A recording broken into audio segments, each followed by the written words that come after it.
রিমান্ডে একটা ঘর দেখেছিলাম মাটির নিচে, যেখানে নিয়ে ওরা নখ তুলে ফেলে মানুষের। আমাকে নিয়ে গিয়েছিল ওখানে 9 দিনের দিন। মেশিন পত্র বের করেছে, আমার সামনে রেখে দিয়ে বলছে এগুলো হাতের আর পায়ের নখ তুলি আমরা। ওদের কথাবার্তা শুনলেই বুঝতাম যে ও মানুষ না পুরাটা জানোয়ার। তার এরকম ধরনই আলাদা। আমি যে একজন মাওলানা মানুষ, আমার মা মাতালি তুলে গালি দিত। তাহলে সাধারণ মানুষ পেলে কি করত? ও জানে যে হাফেজ, কোরআনের হাফেজ, একজন মাওলানা, একজন মুফতি মানুষ, তারপরও আমার মায়ের নাম ধরে, বাপের নাম ধরে কি গালি গালা, অথচ সব বিসিএস ক্যাডার। বলেন তো, এরকম সাধারণ মানুষ যদি আমার সামনে যারা সাধারণ মানুষকে নিয়ে যেত, কি কান্নার আওয়াজ পেতাম।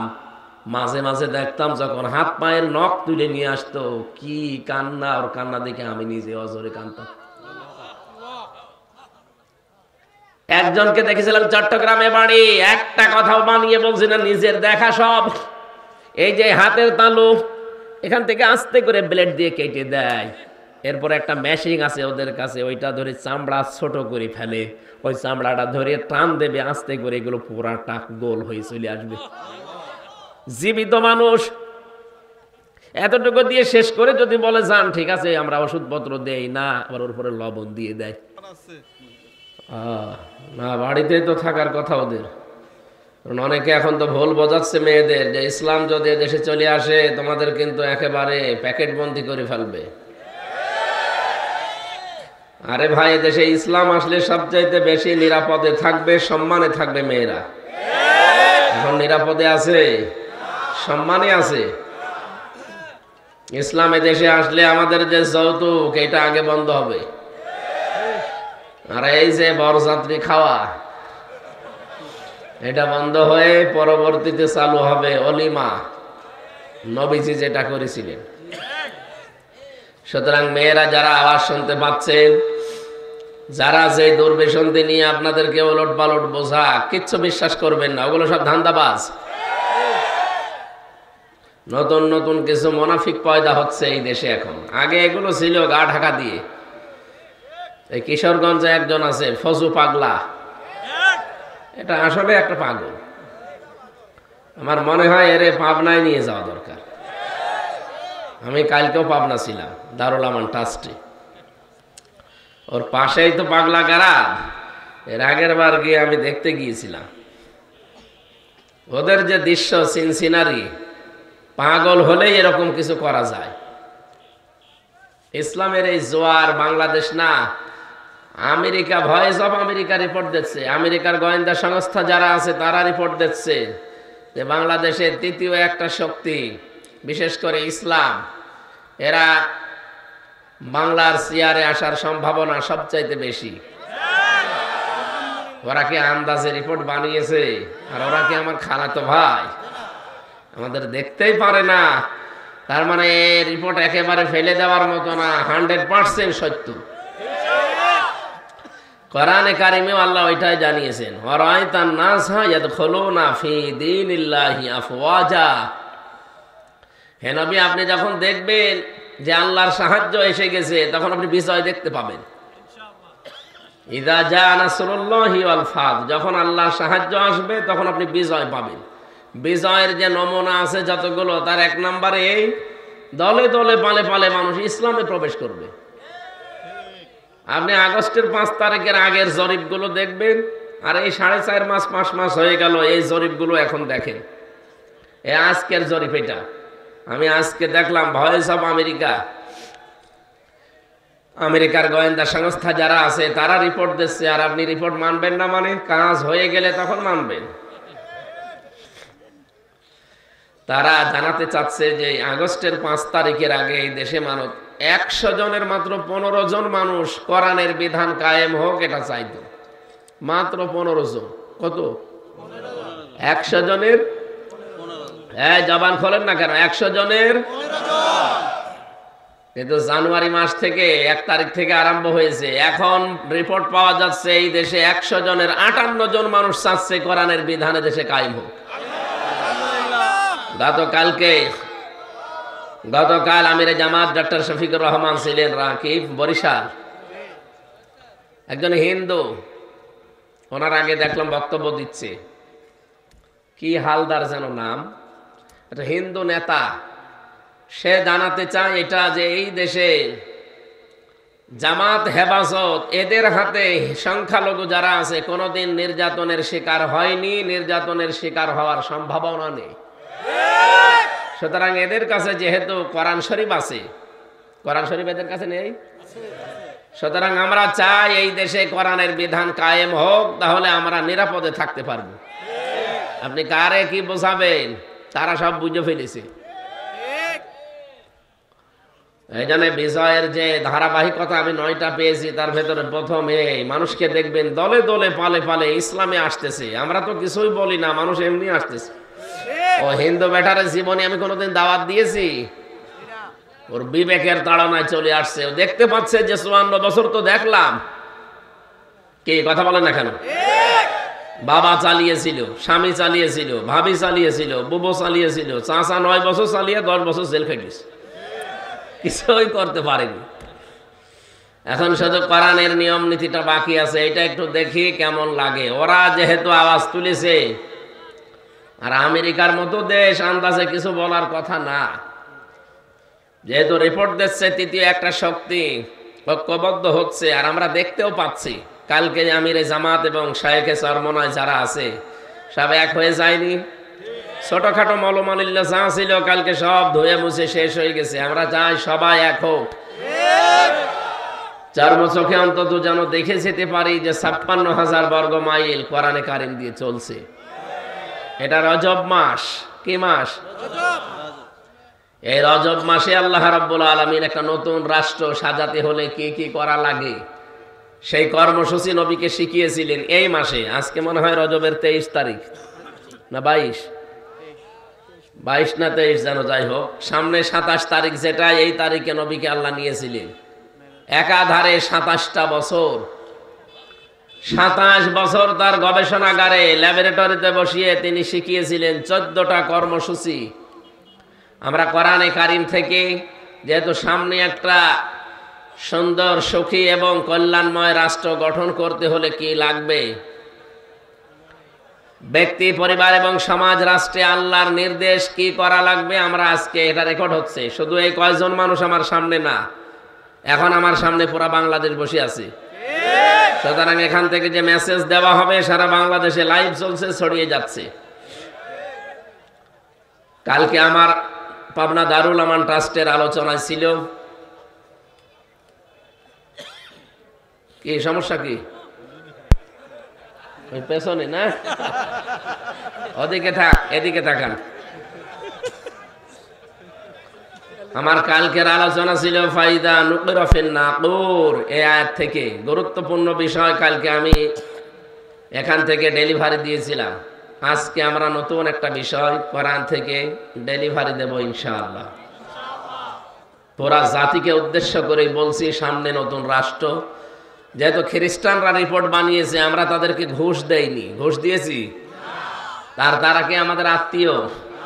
তারা যেহেতু পর্যবেক্ষণ করছে, রিপোর্ট দিচ্ছে, 4.5 মাস 5 মাসে যদি 15 থেকে 58% হয়ে যায়, আর কিছুদিন যেতে দেন, এদেশের 100 জনের 100 জন মানুষ চাইবে আমরা কোরআনের বিধান চাই, আর ওইটা অন্তত মরণের আগে আমরা দেখতে চাই।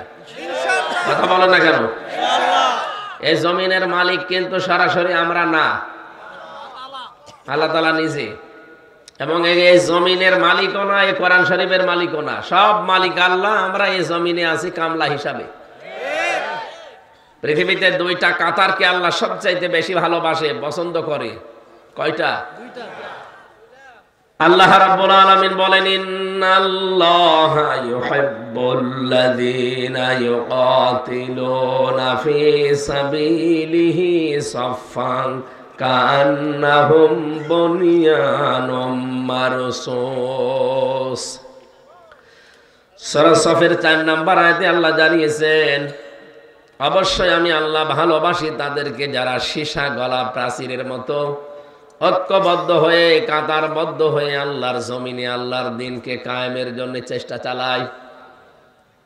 এখন দল মত নির্বিশেষে এইটাই এখন আমাদের টার্গেট। এই জন্য আমরা এটা দেখতেও পাচ্ছি সামনে, সব এখন এক হয়ে যাচ্ছে।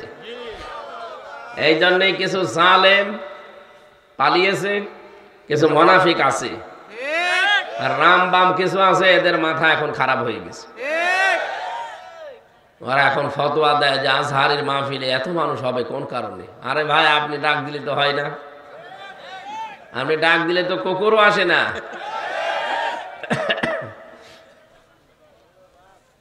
এই যে ইয়াদখুলুনা ফি দীনিল্লাহি আফওয়াজা, দলে দলে মানুষ পালে পালে ইসলামে আসবে, এটা তার একটা প্রমাণ। যেখানে 14 লাখ 15 লাখ 20 লাখ মানুষ এক জায়গায় হয়, যদি টাকা দিয়ে আনা লাগে, কত কোটি টাকা খরচ আপনি বলেন। ও আজহারের বাবা মা ও 14 বংশ বিক্রি করলেও তো একটা অনুষ্ঠান হবে না। যে 3টা 4টা অনুষ্ঠান বাংলাদেশে করা হয়েছে, 4টাতেই রেকর্ড হয়ে গেছে। আল্লামা সাইদি রহমতুল্লাহ আলাইহি ওই সময় যখন কথা বলতেন, তখন তো এরকম মিডিয়া ছিল না, তখনও মানুষ হয়তো 8-10 লাখ 20 লাখ। এখন ছাড়িয়ে যাচ্ছে, কারণ আল্লাহ প্রথমটাই দেখিয়েছেন যে ইয়াদখুলুনা ফি দীনিল্লাহ আফওয়াজা, দলে দলে মানুষ দেখতে পাবেন আপনি, পালে পালে আসতেছে ইসলামের দিকে। সুতরাং এই দৃশ্যটা দেখে আমাদের এখন মনে প্রাণে একটা আনন্দের সঞ্চার হচ্ছে, বিশ্বাস হচ্ছে আল্লাহ তার কথাটা আমাদের মনে হয় সামনে দেখাবে। অনুরিয়া ফিরাউনা ওয়া হামানা ও জনুদাহুমা মিনহুম মা কানু ইয়াহজারুন। আল্লাহ বলেন, আমি অনুমাক্কিনা লাহুম ফিল আরদ, জমিনে শাসন ক্ষমতা এই মুসা নবীর অনুসারীদেরকে দিতে চাই এই কারণে, কারণ ফেরাউন তাদেরকে কোন ঠাসা করে রেখেছিল। এটা হাজার হাজার বছর আগের কথা। এখন আমরা দেখতে পাই এই 53 বছরে একটা দলকে বাতিলরা কোন ঠাসা করে রেখেছিল। আল্লাহ যেন ঠিক সেই দলটাকে মনন করে, এখানে মনন আছে, অনুরিদু আন্না মুন্না, মানান মানে অনুগ্রহ। আল্লাহ বলেন, আমি ইচ্ছা করলাম যে একটা অনুগ্রহ করি। আলাল্লাযীনা ইসতাদআফু ফিল আরদি, ফিরাউন যাদেরকে জমিনে দুর্বল করে রেখেছিল, ওয়ানাজআলাহুম আইম্মাতান, ওই দলকে আমি জমিনের নেতা বানিয়ে দেব। ওয়ানাজআলাহুমুল ওয়ারিসিন, এবং তাদেরকে জমিনের উত্তরাধিকারী আমি আল্লাহ বানিয়ে দেব। ঠিক খাপের খাপ বাংলাদেশে মিলে যাচ্ছে। এখন যদি বলেন হুজুর আমার পক্ষে বলেন না, আপনার সাথে মেলে না, আমি বলবো কি করি? আপনার সাথে মিলছে? আপনার সাথে তো মিলছে না। যাদের সাথে মেলে তাদের নাম তো বলি না, এমনি মিলে যায়। এই 53 বছর যাদেরকে বিভিন্ন ধোয়া তুলে, ভুয়া ধোয়া তুলে, কি ধোয়া? পোড়া ভুয়া ধোয়া তুলে তাদেরকে আপনি জাতি থেকে আলাদা করে রেখেছিলেন। আমার জন্ম 92 সালে, আর আমার যদি আপনি রাজাকারের তালিকায় নাম দিয়ে দে, শয়তান হাসবে না? ওই সময় আমার বাবাও হয়েছে কিনা আল্লাহ জানে। এরপরেও যে তালিকা বানিয়েছিলেন, ও তালিকা কি গাঁজা খেয়ে বানিয়েছেন? জামাত শিবিরের নাম মাত্র 37 জন, তারপরেও 11 জন মরে গেছে। তারপরেও 11 জন মরে গেছে, কয়েকজন জেলে আছে, আর বাকি থাকে কয়জন? আর যারা তালিকা বানিয়েছে তারা 1060 জন। তাহলে এই ধোয়াটা এতদিন পর্যন্ত তুলে জনগণকে আপনি কি বুঝিয়েছিলেন? এখন তো নিজের ফতোয়ায় নিজে ধরা খাবে। কয়েকদিন আগে মামলার হাজিরা দিতে গিয়েছিলাম, যে আপনাদের পাশের জেলা না চাঁদপুর, ওখানে একজন আল্লাহর ওলি, এই যে ফিটনেস বিহীন বিএনপি, লাইসেন্স বিহীন জামাত বলতো, এক মহিলা বলতো না, ওনারে আমার সামনে দিয়ে নিয়ে যাচ্ছিল, দেখলাম ওনারই ফিটনেস নেই, ওনার লাইসেন্স তো নেই। লাইসেন্স আছে, ফিটনেসও নেই। চেহারা আগে যাকে একটু তেল মেল দিত, এখন তো তেল পায় না, কিরকম লাগতেছে দেখতে। জিজ্ঞাসা করতে গেলাম যে আপা কেমন আছেন, কি অবস্থা বানিয়েছে পুরা। ও যা বলতো আল্লাহ উল্টিয়ে ওর ওপরে ঢেলে দিয়েছে। এই দেশে আমার মনে হয় যে যা করেছে পুরা টালটা তার উপরে ছেড়ে দিচ্ছে। এবার একটা পরিচিত আয়াত পড়ছে, দেখেন তো আপনাদের সাথে মেলে কিনা। গায়রিল মাগদুবি আলাইহিম ওয়ালাদ-দাল্লিন।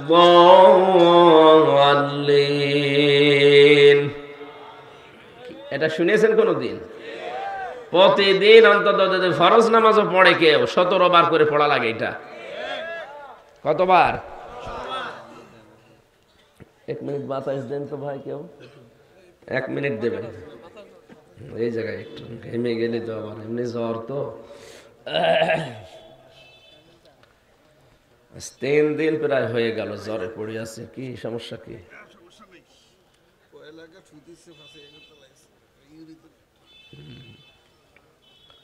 কোথায় যাচ্ছেন?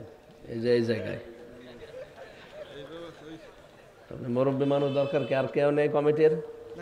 দেন এই জায়গায় দিন। 1 মিনিট দেওয়ার পরে বন্ধ করে দেবেন। বেশি দিলে আবার এখন এবার পড়ে যাবো। সুবহানাল্লাহ আলহামদুলিল্লাহ লা ইলাহা ইল্লাল্লাহ সুবহানাল্লাহ আলহামদুলিল্লাহ।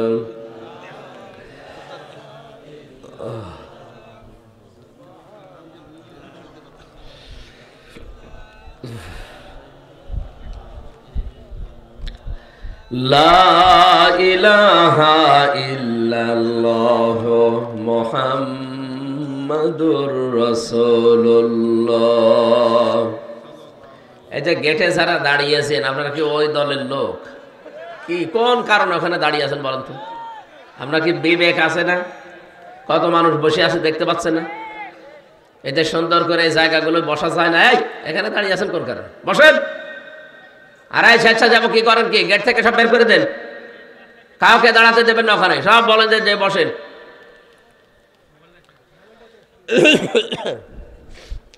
ঠিক আছে আমার ভাইরা, প্রতিদিন 17 বার করে আয়াতটা আল্লাহকে আপনি নিজে শোনাচ্ছেন। মনে হচ্ছে আল্লাহ শুনছে, উনি জবাব এখনই দেবে। আপনি নিজে বলেন রব্বুল আলামিন তাদের পথে আমাদেরকে চালাবে না যারা মাগদুব, যারা দলিল, যারা অভিশপ্ত এবং পথভ্রষ্ট। যদিও এই 2টা শব্দ দিয়ে আমরা ইহুদি আর খ্রিস্টানদেরকে মিন করে থাকি, কেন তাদেরকে এই বরদোয়া দেওয়া হয় বলেন তো? তাদের ইনজিলে তাওরাতে আমাদের নবী মুহাম্মদুর রাসূলুল্লাহর পরিচয় 1000 বারের উপরে পেয়েছে। তাদের প্রত্যেকটা নবী আমাদের নবীর সংবাদ দিয়ে গেছে। ইয়াতি মিন বাদি ইসমুহু আহমদ। প্রতিটি নবী এসে বলেছে আমার পর একজন নবী আসবে, তার নাম আহমদ। তার নাম কি? তার যে যে পরিচয় হবে সব তাদের তাওরাতে ইনজিলে লেখা ছিল। এটা জানার পরও ইহুদি আর খ্রিস্টান যারা সত্যটাকে সত্য জানার পরও তারা মানে নাই, হয় হিংসা করে অথবা অহংকার করে। এখান থেকে মুফাসসিরিন ইকরাম মাসলা বের করেছেন, আপনি হাক্কানি তাফসিরে পাবেন। যারা সত্যকে সত্য জানার পরেও মেনে নিতে চায় না, হয় হিংসা করে অথবা অহংকার করে, তারাও এক প্রকার ইহুদি অথবা খ্রিস্টান। ওদের উপরে যেমন আল্লাহর লানত, ওরা পথভ্রষ্ট। আমি যদি আজকে সত্যি সত্যকে সত্য জানার পরে শুধু অন্ধ দলীয়করণের জন্য অন্ধ ভক্ত হয়ে সত্যকে না মানতে চান, আপনার নিজের এই বরদোয়া নিজের উপরে ওই ফিটনেসের মতো পড়বে। কথা বলেন না কেন? যা যা বলেছিল সব এখন ওর উপরে পড়ছে। আপনিও যা যা বলেন প্রতিদিন 1 বার 2 বার না কতবার বলেন? শুধু ফরজ নামাজ পড়লেও 17 বার বলা লাগে। এই জন্য আমরা এখনই সাবধান হব, আমার বরদোয়া আবার আমার উপরে আল্লাহ ঢেলে না দেয়। বলেন আমিন। আমার ভাইরা, সত্যকে সত্য জানার পরে মেনে নেওয়া লাগবে। এটা যদি আমার মন মেনে নিতে নাও চাই, জোর করে হলেও মানা লাগবে। আমার বাবা মা, আমার দলীয়করণ যারা আছে, দলের লোক, তারা হয়তো মন খারাপ করবে, করুক, কিন্তু আমাকে মেনে নেওয়া লাগবে সত্য। হযরত ইব্রাহিম আলাইহিস সালাম কিন্তু সত্যকে অনুসন্ধান করছিলেন। তারকা দেখে মনে করেন এইটাই আমার রব, চাঁদ দেখে মনে করেন এটা আমার রব, সূর্য দেখে মনে করছিলেন না এটা আমার বড় রব। হাযা আকবার। সর্বশেষ আমার আল্লাহ বলেন না, যেগুলো ডুবে যাচ্ছে একটাও স্থায়ী হচ্ছে না। তিনি জাতির লোককে ডাক দিয়ে বললেন, বারিউম মিম্মা তুশরিকুন। আমি তোমাদের থেকে মুক্ত, যাদেরকে তোমরা শিরিক বানাও, শরীক বানাও। ইন্নী ওয়াজ্জাহতু ওয়াজহিয়া লিল্লাযী ফাতারাস সামাওয়াতি ওয়াল আরদা হানিফা ওয়া মা আনা মিনাল মুশরিকিন। এই দোয়াটা কত বড় কঠিন দোয়া, আমরা জায় নামাজের দোয়া বানিয়ে চালিয়ে দিচ্ছি, অথচ এটা কত কঠিন কথা আপনি টের পেয়েছেন। যে অবশ্যই আমার এই চেহারা বলতে শুধু এইটাই না, আমার যত কিছু দুনিয়াতে আছে সব আজকে আমি ঘুরিয়ে দিলাম। এই ইন্নী ওয়াজ্জাহতুর ভেতরে এই চেহারা যেমন আছে, আপনার ক্ষমতা আছে, আপনার ছেলে মেয়ে আছে, আপনার প্রভাব প্রতিপত্তি আছে, আপনার জমি জায়গা আছে, যা আছে সব আমি ঘোরালাম আজকে। ফাতারাস সামাওয়াতি ওয়াল আরদা হানিফা, আসমান আর জমিনের উদ্ভাবক যিনি, আমি একনিষ্ঠভাবে তার দিকে ঘুরিয়ে আসলাম। ওয়া মা আনা মিনাল মুশরিকিন, আমি কিন্তু মুশরিক না। এই গ্যারান্টি আপনি দিয়েছেন। হযরত ইব্রাহিম আলাইহিস সালামের গ্যারান্টিটা আমাদের জাতির পিতা এমনি দেয়নি, তিনি কিন্তু খুঁজছিলেন কোনটা হক কোনটা হক, তিনি নিজে খুঁজতে খুঁজতে পেয়েছিলেন। আর আমাদের চোখে আঙ্গুল দিয়ে দেখিয়ে দেওয়া হয়, এরপরও অনেকে মানতে চায় না। হক দল কোনটা, হকপন্থী মানুষ কারা, আপনাকে আল্লাহ কিন্তু দেখিয়ে দিয়েছে। আপনি কাদের অনুসরণ করবেন সেইটাও কোরআনে কারিমে আল্লাহ দিয়েছেন সূরা ইয়াসিনে, ইত্তাবিউ মাল্লা ইয়াসআলুকুম আজরা ওয়া হুম মুহতাদুন। তোমরা সবাই মিলে অনুসরণ করো, ইত্তাবিউ বহু বছর,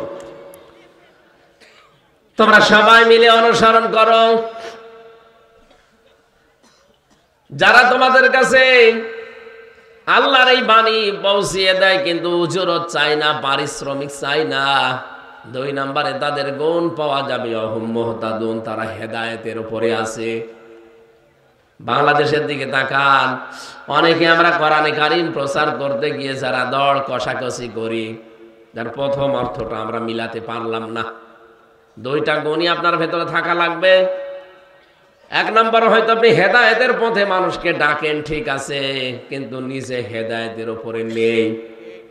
2 নম্বরে, অনেকেই নিঃস্বার্থভাবে মানুষকে ডাকে ঠিক, হেদায়েতের উপরে নিজে নেই, কিন্তু মানুষকে ডাকতেছে হেদায়েতের দিকে। 2টাই গোমরাহ। কথা বোঝেন আমার? না বোঝেননি, আবার বলছি। আপনাকে এই আয়াতটা সামনে নিয়ে যাকে অনুসরণ করবেন, দেখবেন এই 2টা সে মানে কিনা। ইত্তাবিউ, অনুসরণ করো তাদেরকে। মাল্লা ইয়াসআলুকুম আজরা, যারা তোমার কাছে উজরত চায় না, পারিশ্রমিক চায় না। ওয়াহুম মুহতাদুন, এবং তারা হেদায়েত প্রাপ্ত। এখন হেদায়েতের উপরে থাকবে কারা, কারা হেদায়েত প্রাপ্ত, এটা আল্লাহ কিন্তু সূরা বাকারায় আগে জানিয়ে দিয়েছেন। এই যে আয়াতটা পড়লাম, এটা সূরা বাকারার আয়াত না ইয়াসিনের আয়াত? আগে আল্লাহ সূরা বাকারা দিয়েছেন না সূরা ইয়াসিন দিয়েছেন? তার মানে হেদায়েত প্রাপ্ত কারা? আপনি সূরা বাকারার 255 নম্বর আয়াত থেকে দেখবেন, ওই জায়গায় আল্লাহ সাজিয়েছেন যে এরা হেদায়েতের উপরে আছে। ওয়ালা নাবলুওয়ান্নাকুম বিশাইইম মিনাল খাউফি ওয়াল জুই ওয়া নাকসিম মিনাল আমওয়ালি ওয়াল আনফুসি ওয়াস সামারাত ওয়া বাশশিরিস সাবিরিন। লামে তাকিদ নুনে সাকিলা, আল্লাহ বলেন অবশ্যই আমি আল্লাহ তোমাদের পরীক্ষা করব। বিশাইয়্যিম মিনাল খাউফ, ভয় দিয়ে। আজ তামাম দুনিয়ায় আমাদের ভয় দেখায় কে? এদেশের নাস্তিকরা, আমার বাম জালেমরা তো ভয় দেখাতো, তামাম দুনিয়ায় আমাদেরকে ভয় দেখাতো, এখনো দেখাচ্ছে। যাদেরকে তামাম দুনিয়া ভয় দেখাবে, কখনো ক্ষোধা দিয়ে আমি আল্লাহ তোমাদের পরীক্ষা করব, ভয় দিয়ে, ক্ষোধা দিয়ে, শস্য খ্যাত দিয়ে, এবং সন্তানাদির ক্ষতি দিয়ে। এরপরও যদি কোনো মানুষ টিকে থাকতে পারে, ওয়াবাশশিরিস সাবিরিন, আল্লাহ বলেন ধৈর্যশীলেরা, এদেরকে সংবাদ দেন, সুসংবাদ। আপনি এই 53 বছরের দিকে তাকান একটু, এই আয়াতটা নিয়ে কারা সত্যি দিনের ওপরে টিকে থাকতে গিয়ে এই কয়টা পরীক্ষার সম্মুখীন হয়েছে। কত মানুষ ছেলে হারিয়েছে, জানেও না যে ছেলে বেঁচে আছে কিনা। শহীদ মীর কাশেম আলী রহমতুল্লাহ আলাইহি, ওনাকে যখন ফাঁসি দেওয়া হবে তার 3 ঘন্টা আগে ওনারা জানিয়েছিল কারারক্ষী, পরে ফাঁসি, আপনি প্রস্তুতি নেন। উনি বলেছে কারারক্ষী ভাই এখনো তো 3 ঘন্টা আছে, আমি 2 ঘন্টা ঘুমালাম, তুমি আমার 1 ঘন্টা আগে ডেকে দিও। অথচ ওনার ছেলে ওই সময় গুম হয়ে আছে, ব্যারিস্টার আরমান। এই কথা বলেন না কেন? ওনার স্ত্রী ওই সময় হাসপাতালে। আরে ভাই আমাদের মতো পাগল ছাগল ছেলে না, ছেলে ব্যারিস্টার।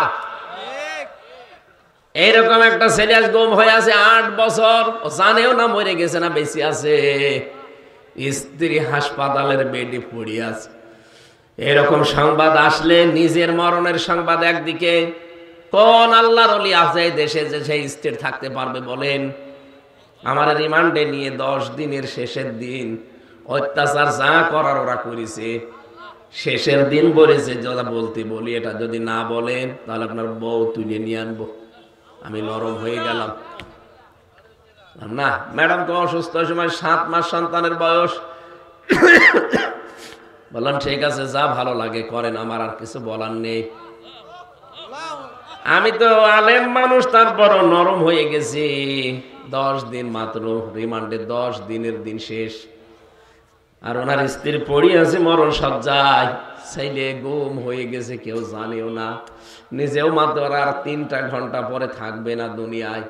এরপরও কি শক্তিশালী ইমান দেখেন, বলছে আমি 3 ঘন্টা আছে 2 ঘন্টা ঘুমালাম।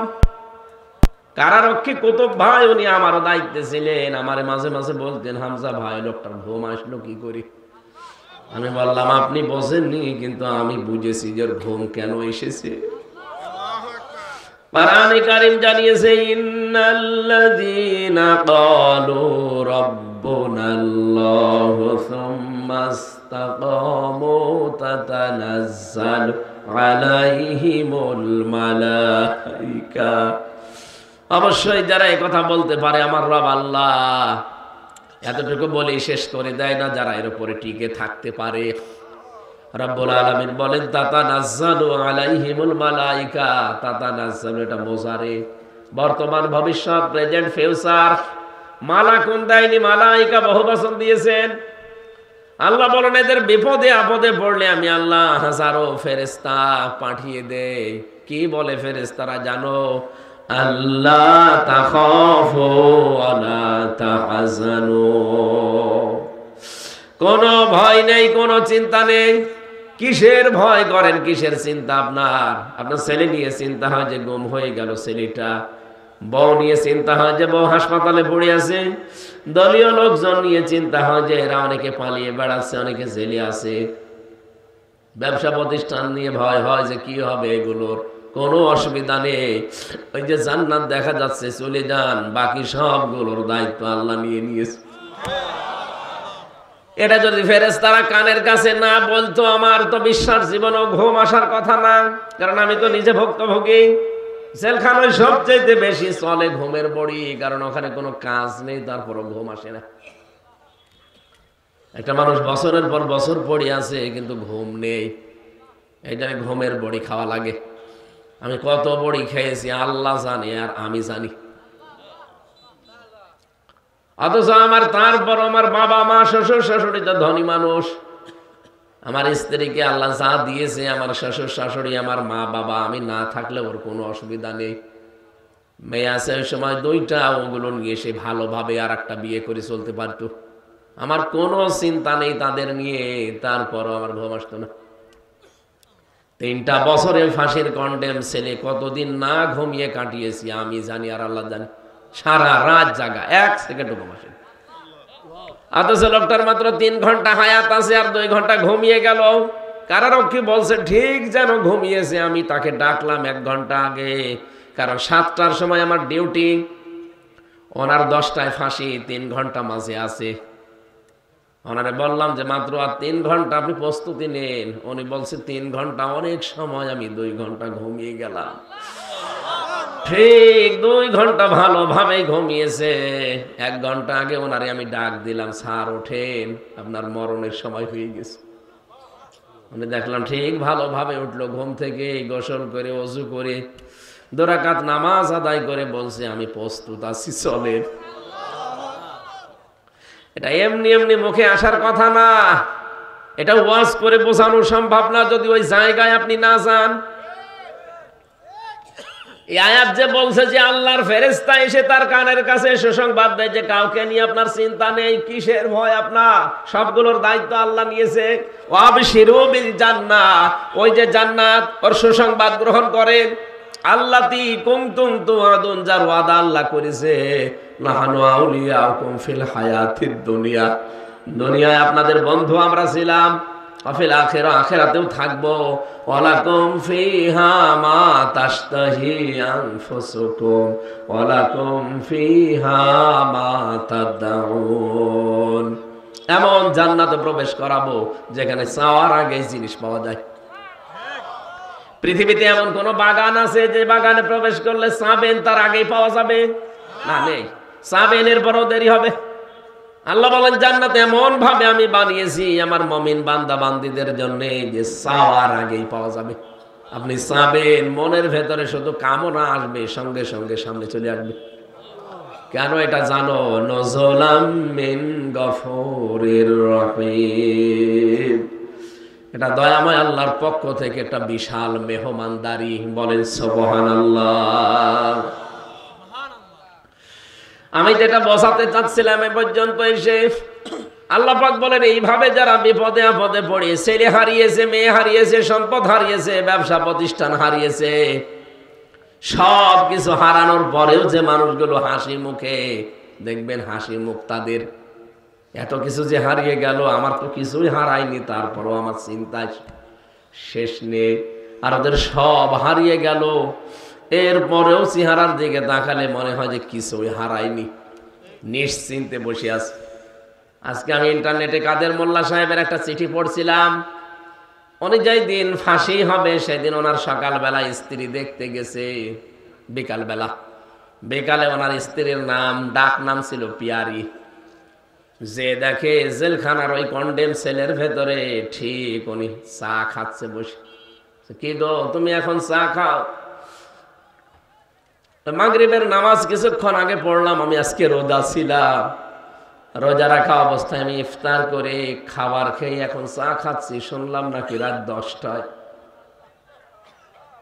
বলেন তো, নিজের স্ত্রীর সামনে রাত 10টায় মনে হচ্ছে শ্বশুর বাড়ি যাবে। আপনি যে বলেন মানুষের আকীদা ঠিক নেই, আপনার কি আকীদা আছে আপনি বলেন? এর চাইতে কি আকীদা দেখবেন আপনি? এই জায়গায় দড়ি যখন আসে আপনার আকীদা কোথায় থাকে?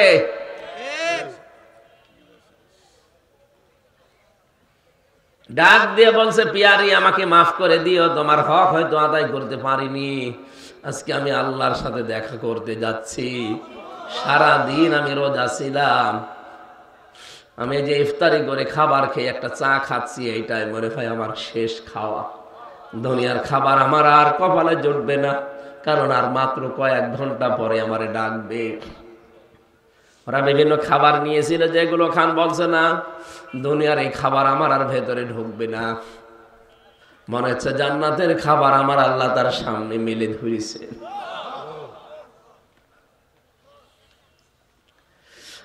কুমিল্লাবাসী,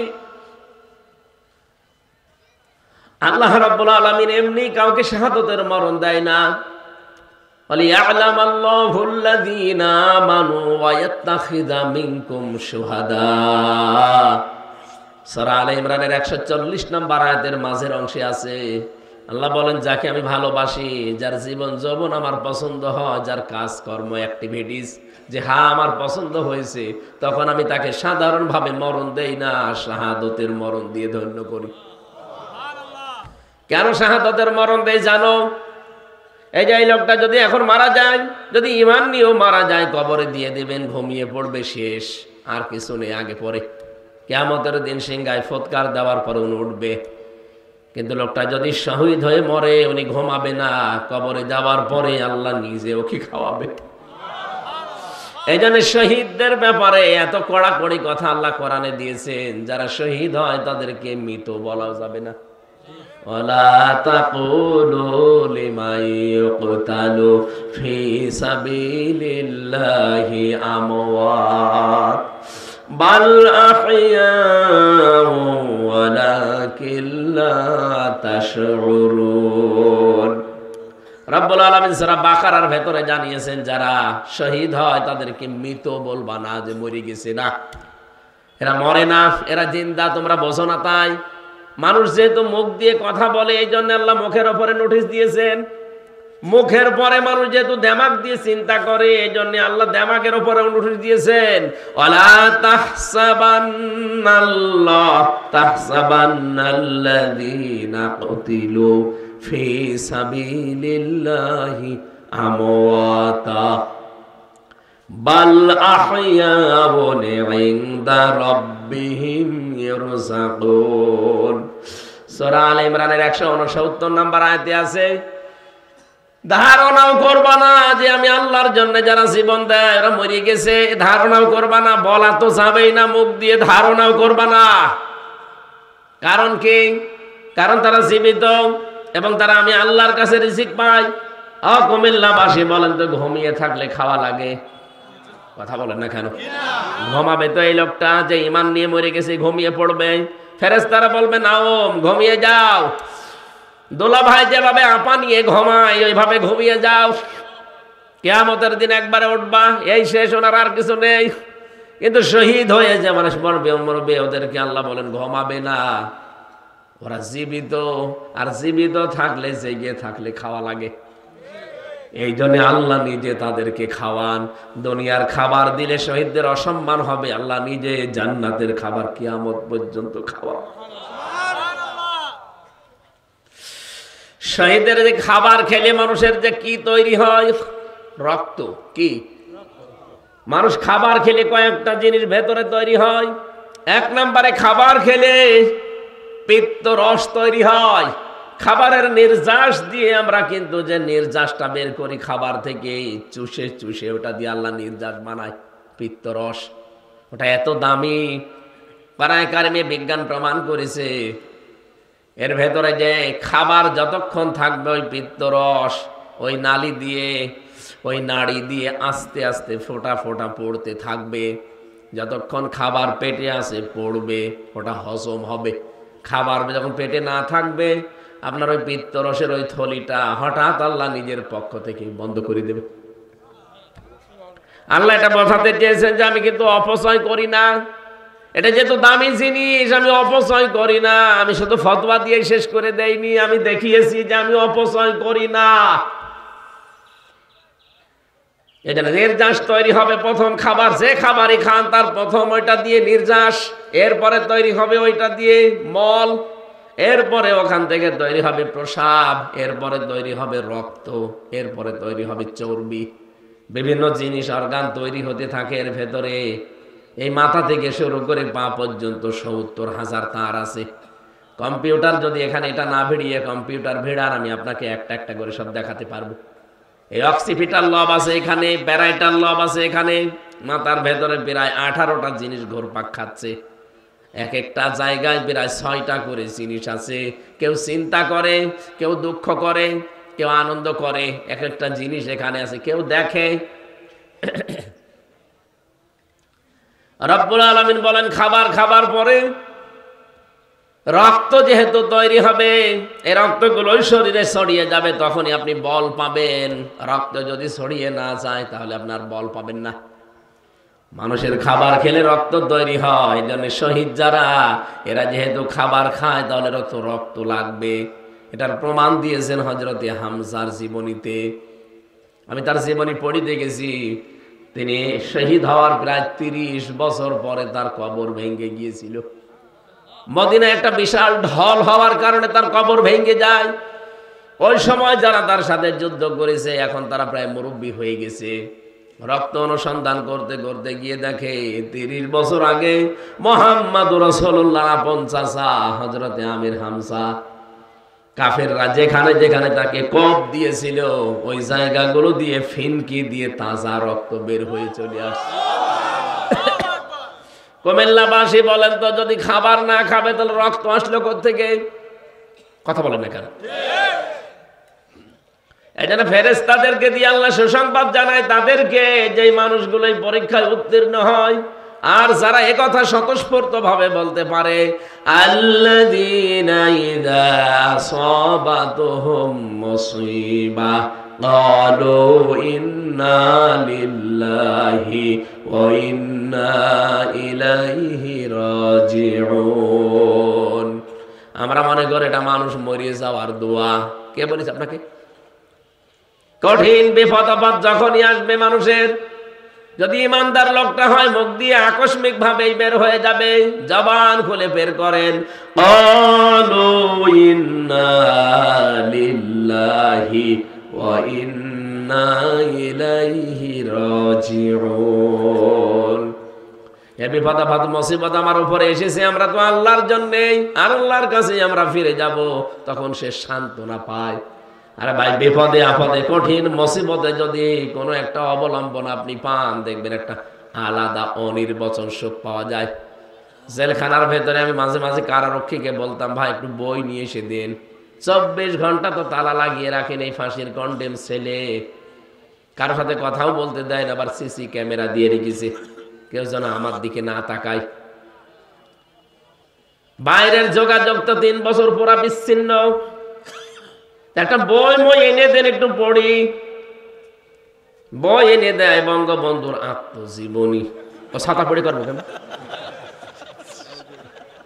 কয়েকদিন বই চাই, বই এনে দেয় বঙ্গবন্ধুর ছেলেবেলা, বঙ্গবন্ধুর চীন সফর। ও ছাতা পড়ে আমার রাগ দরকার আছে? একদিন রাগ করে বলেই ফেললাম যে এ বই কেন? আমি সে বই বলি, ওই বই এনে দিতে পারেন না। কি বই? আমার ফাঁসি চাই, এই বইটা এনে দেন। আমি মেজর ডালিম বলছি, এইটা এনে দিন। বলছে না, ওই বই পড়তে নেই। পড়তে নেই মানে ওইটাই পড়া দরকার।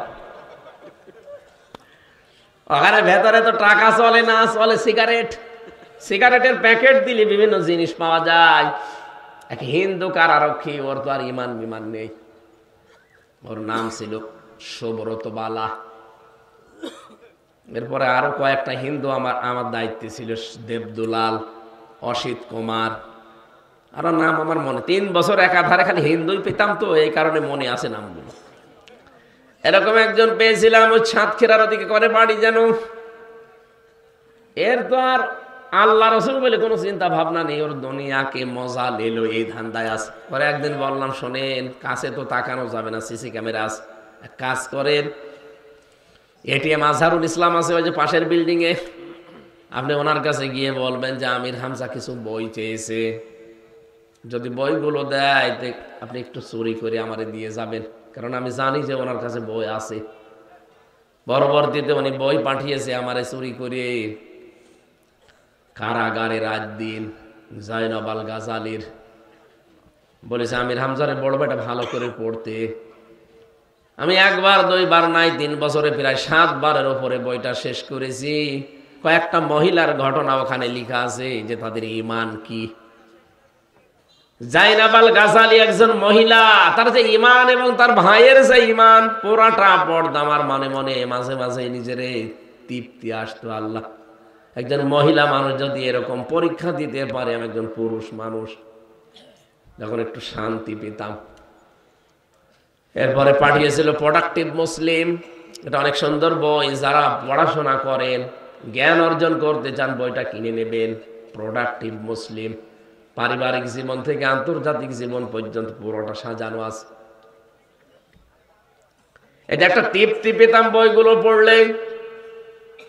আল্লাহ পাক বলেন, এই যে ঈমান যাদের আছে এদেরকে পরীক্ষা করলে এই মানুষগুলো তৃপ্তি পায়, তৃপ্তির সারে তখন বলে আমরা তো আল্লাহর জন্য, যারে যা হয়ে যায় যাক, আমরা তো আল্লাহর জন্য আল্লাহর কাছেই ফিরে যাব। উলাইকা আলাইহিম সালাওয়াতুম মির রাব্বিহিম ওয়া রাহমা ওয়া উলাইকা হুমুল মুহতাদুন। বলেন আল্লাহু আকবার। আল্লাহ বলেন, এই মানুষগুলোর উপরে আমার শান্তি, এদের উপরে আমার রহমত, আর এরাই হেদায়েতের উপরে আছে। তাহলে হেদায়েতের উপরে আছে কারা? যে মানুষগুলোকে পেছনে পরীক্ষাগুলো করা হয়েছে, এই পৃথিবীতে কাদেরকে পরীক্ষা করা হয় আপনি দেখতে পাচ্ছেন? যারা পরীক্ষার উপরে আছে, এই মানুষগুলো হেদায়েতের উপরে। কিন্তু এদেরকে দেখে মাঝে মাঝে দিনের দিকে ডাকতে গেলে তখন দর কষাকষি করে। কথা বোঝেন আমার? আয়াতের দুইটা বিধানই আপনাকে মানা লাগবে। আপনি ডাকবেন, পরিশ্রম করবেন, উজরত চাইবেন আল্লাহর কাছে। 2 নাম্বার, আপনাকে হেদায়েতের উপরে থাকতে হলে ওই পরীক্ষাগুলো দেওয়া লাগবে। এদেশে বহু মানুষ আছে যে তাবলিগ জামাতের যারা আছেন ভাইরা, আপনারা তো নিজের খেয়ে নিজের পরি মানুষকে আল্লাহর দিকে ডাকেন, কোনো পরিশ্রমিক নেন না, কোনো উজরত চান না। কিন্তু হেদায়েতের উপরে থাকতে গেলে অবশ্যই আপনাকে কোরআন দিয়ে মানুষকে ডাকা লাগবে। আপনি মন খারাপ করলেও আমার সঠিক কথা তুলে ধরা লাগবে, কারণ দাওয়াত দেওয়ার সিস্টেমই হচ্ছে কোরআন দিয়ে। ইয়া আইয়ুহার রাসূল বাল্লিগ মা উনজিলা ইলাইকা মির রাব্বিক, হে রাসূল আপনি মানুষকে পৌঁছিয়ে দেবেন কি? বলেন বলেন। সয়সল যেটা আপনি কোরআন হাদিস দিয়ে বানিয়েছেন বুঝলাম। এই যে ময়দানে যেটা তৈরি হবে এখন টঙ্গীর এই ময়দানে, যারাই যা করছেন লক্ষ লক্ষ মানুষ আমরা ওখানে হাজির হব, ঠিক আছে। কেন এই ঘোষণা দেওয়া যায় না যে শুধু সয়সলের উপরে বয়ান হবে না, পুরা কোরআনের উপরে বয়ান করবে? এখানে যে যে আলেম এখানে যাবে, যে আয়াত চায় ওই আয়াত তাকে দিয়ে দেন, ওই আয়াতের উপর স্টাডি করে গবেষণা করে সে আলোচনা করবে। কেন এই কথা বলা হয় না খালি সয়সলের উপরে? কেন? এটা মুসলমানদেরকে ধোড়া সাপ বানানোর একটা কায়দা। খালি 6টার ভেতরে থাকবে, ইসলামকে 6টার ভেতরে আছে, আর নেই। এই জন্য আমরা চাই আগামীতে যারা বিশ্ব ইজতেমায় যাবে ওখানে যত আলেম চাই, ভালো ভালো আলেম আছে, যে আলেম যে আয়াত চায় ওই আয়াতের উপরে তাকে বলবেন যে 10 দিন 15 দিন আপনি লেখাপড়া করেন, এক একটা আয়াত থেকে নতুন নতুন তথ্য বের করে পড়া কোরআন কেন্দ্রিক আলোচনা ওখানে আমরা চাই।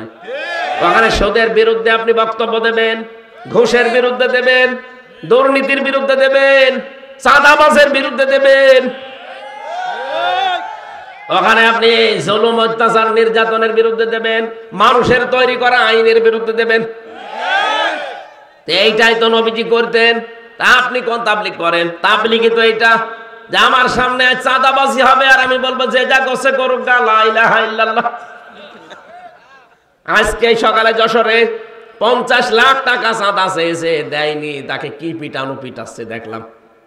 এটা তো ফেরেশতারা করছে না, অবশ্যই কোনো মানুষই করছে। একটা দলের সভাপতির নাম সেখানে এসেছে, আমি নাম নাই নিলাম। অনেকে মনে করছে এত গোপনে চাঁদাবাজি করি তারপরও ধরি ফেলে কি করি। আরে বেটা, গোয়েন্দা বিভাগের খবর রাখেন। আমি নিজে দেখেছি ওদের যে মেশিন, ওরা যা বসিয়ে রেখেছে বাইরের দেশ থেকে নিয়ে এসে।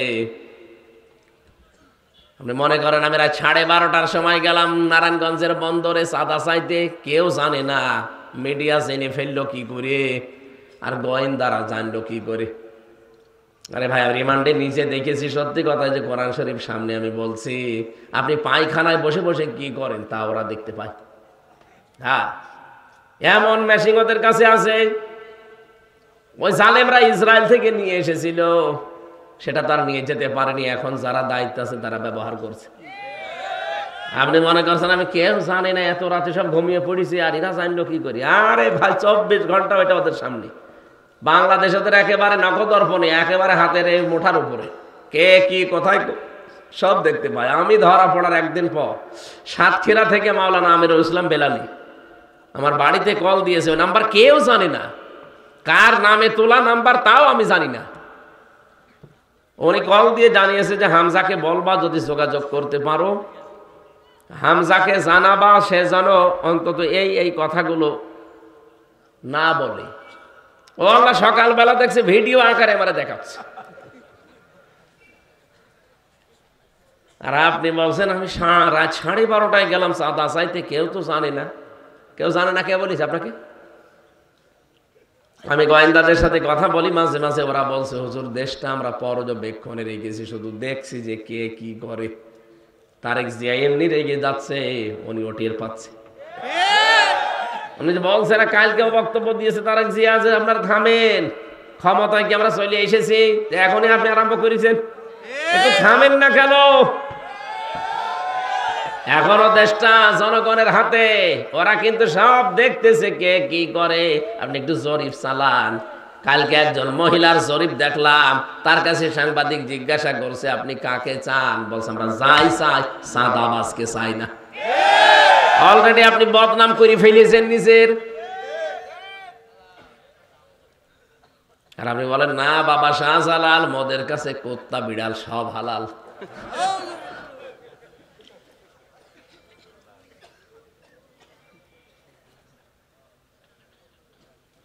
কুমিল্লাবাসী, যে কথাটা তুলেছিলাম বলার জন্যে, কোরআনে কারিমের আজকের এই ময়দান থেকে এমন এমন মেসেজ আজকে কোরআন থেকে ওই 14টা কর্মসূচি এমন ভাবে আমরা তুলে ধরতে চাই, যারা দায়িত্বে আছে ওরা যেন শোনে। আর একটা সুন্দর কল্যাণময় রাষ্ট্র যদি কেউ গঠন করতে চায়, এখান থেকে যেন তারা থিওরি নেয়। মানে থিওরি গুলো আমার বানানো না, আল্লাহ নিজে বানিয়েছেন, তাও 27 বছর। নবীকে তার গবেষণাগারে বসিয়ে নিজে শিখিয়েছেন। এখানে সরাসরি শিক্ষককে, ছাত্রকে নবী মুহাম্মদ রাসূলুল্লাহ। সময় লেগেছে 2 দিন 5 দিন না, পিএইচডি করতে, গবেষণা করতে, আমরা দেখি এমফিল করতে সব মিলে মাত্র 5 থেকে 7 বছর লাগে। 2 বছর এমফিলে, 5 বছর পিএইচডি, 7 বছরে একটা বিষয়ের উপরে পুরা নখদর্পণ এসে যায়। অথচ আল্লাহ বলেন আমি 27 বছর নিজে শিক্ষক হয়ে আমার নবীকে শিখিয়েছি। একটা রাষ্ট্র যদি কল্যাণময় করতে হয়, এগুলো মাস্ট বি লাগবেই। আমরা সেই কোরআন থেকেই কথা বলতে চাচ্ছি। চলে যাবেন নাকি? ইন্না হাদাল কুরআনা ইয়াহদি লিল্লাতি হিয়া আকওয়াম। আল্লাহ পাক বলেন অবশ্যই এই কোরআন একটা সঠিক এবং সুন্দর মজবুত হেদায়েতের পথ তোমাদেরকে নির্দেশনা দেয়। ওয়ায়ুবাশশিরুল মুমিনিনা আল্লাযীনা ইয়ামালুনাস সালিহাতি আন্না লাহুম আজরান কাবীরা। নবী আপনি সুসংবাদ দিতে পারেন ওই মুমিনদেরকে যারা ভালো ভালো কাজ করে দুনিয়ায়, উত্তম পুরস্কার আমি আল্লাহ তাদের জন্য রেখে দিয়েছি। বলেন সুবহানাল্লাহ। ওয়ান্নাল্লাযীনা লা ইউমিনুনা বিল আখিরাহ, যারা আখিরাতে বিশ্বাসী না, কিয়ামতে জবাব দিতে হবে, এই বিশ্বাস যাদের ভেতরে নেই। ওয়া'আতাদনা লাহুম আযাবান আলীমা, তাদের জন্য যন্ত্রণাদায়ক শাস্তি আল্লাহ রেডি করে রেখেছেন। আল্লাহ আযাবান পর্যন্ত শেষ করে দিতে পারতেন, আলিমা দিলেন কেন? এমন আযাবের ধরন আমি আয়াতের তাফসীর অন্য আয়াতের সাথে মিলিয়ে দেখেছি। এত কঠিন আযাব আল্লাহ দেবেন যে চামড়া পুরাটা খসিয়ে ফেলবেন। লাওয়াহাতুল লিল বাশার। আল্লাহ পাক বলেন লা তুবকি ওয়ালা তাযার, লাওয়াহাতুল লিল বাশার। এই জাহান্নামে ফেলে দেওয়ার পরে এই মানুষটাকে আস্তও ছাড়বে না, আবার ছেড়েও দেবে না। এদের চামড়া আগে পুরা খসে যাবে। এই পৃথিবীতে যত কঠিন ঘর হোক, আমি রিমান্ডে একটা ঘর দেখেছিলাম মাটির নিচে, যেখানে নিয়ে ওরা নখ তুলে ফেলে মানুষের। আমাকে নিয়ে গিয়েছিল ওখানে 9 দিনের দিন। মেশিন পত্র বের করেছে, আমার সামনে রেখে দিয়ে বলছে এগুলো হাতের আর পায়ের নখ তুলি আমরা। ওদের কথাবার্তা শুনলে বুঝতাম যে ও মানুষ না পুরাটা জানোয়ার। তার এরকম ধরনই আলাদা। আমি যে একজন মাওলানা মানুষ, আমারে মা মাতালি তুলে গালি দিত, তাহলে সাধারণ মানুষ পেলে কি করত?